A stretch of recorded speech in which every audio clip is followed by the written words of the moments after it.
My name is Armaan Maladina, and this is my culture assignment presentation. For my topic, I'm going to do Canadian jazz in the 1920s. A brief history. Jazz music in Canada in the 20s.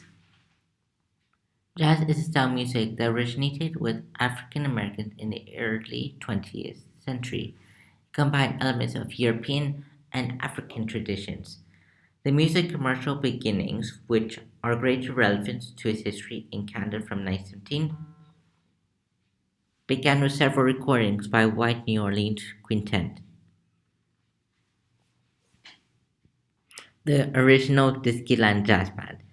The Canadian jazz scene was pioneered by artists such as Gilbert Watson, James McTire, Fred Cully, Johnny Dunn, Guy Lombardo, among others.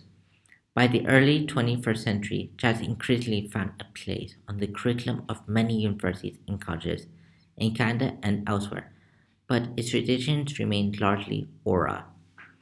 Some well-renowned jazz artists of the yesteryears and of today, all of whom were inspired by Canadian jazz legends, include Oscar Pearson, Kenny Wheeler, Diana Krall, Amanda Dustoff, Alison Young, and Alex Goodman. This presentation tracks jazz artists through three generations: the pioneer jazz artists of the 1920s, the ones who came through the 40s to the 90s, and those from the 90s to the present. In looking at the last two categories, the aim is to illustrate how the pioneer jazz artists have influenced present-day Canadian jazz scene. Guy Lombardo. Guy Lombardo was more than just an orchestra leader. He was a force in the jazz era. Every New Year's Eve at the stroke of midnight, millions of listeners from all across America would tune in via radio and later television to hear Lombardo and his Royal Canadian play their familiar theme song, Old Lang Syne. Lombardo was the costume-mate band leader. He presented the kind of music that the general public wanted to hear, and to which they wanted to dance, what he called the sweetest music this side of heaven. Lombardo grew up in a musical family. Brother Carmen played the flute and the saxophone, while brother Limbert played drums and trumpet. Younger brother Victor played clarinet and the saxophone. Guy himself learned the violin as a child and formed a dance band with his brothers in 1916.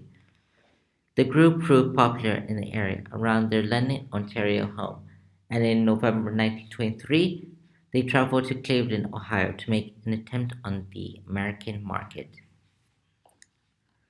Gilbert Watson. Watson formed his orchestra in 1925 in Toronto. They were one of the first Canadian dance bands to record. The band played at the Prince George Hotel and broadcast on radio station CFRB. They also played at the Old Mill on Bloor Street on the Humber River in Toronto from 1936 to 1942. Oscar Pearson.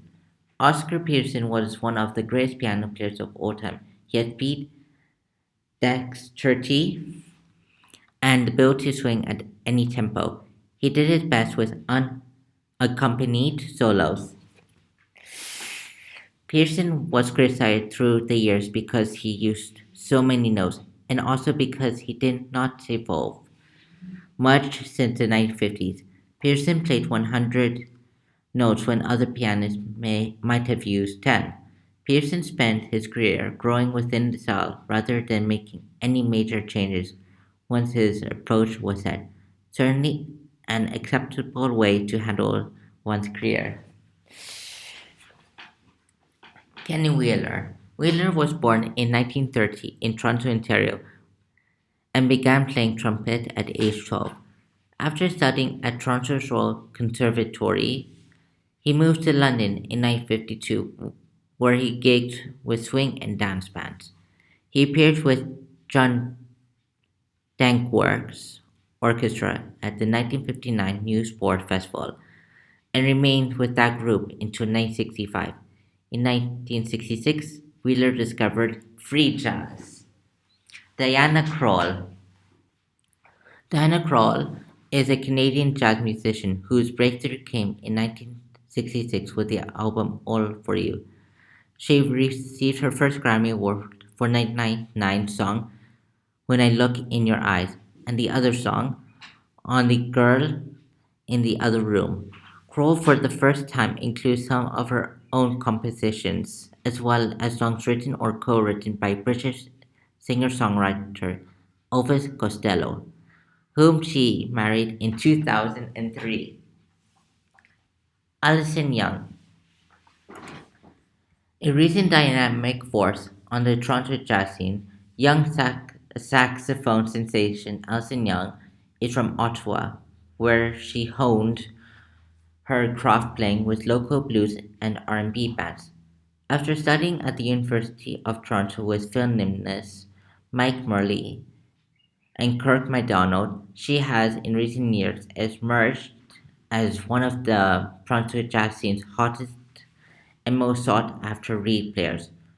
When her stratospheric trajectory first began to attract important notice at the Ottawa Jazz Festival a few years ago, one reviewer wrote, "The stun is witnessing phrasing and technique indicating decades of practice and study, coming from a girl too young to have done any of that. She plays alto with an authority and command beyond her short years, performing with the facility and inventiveness mus- of a much more mature musician." Thank you.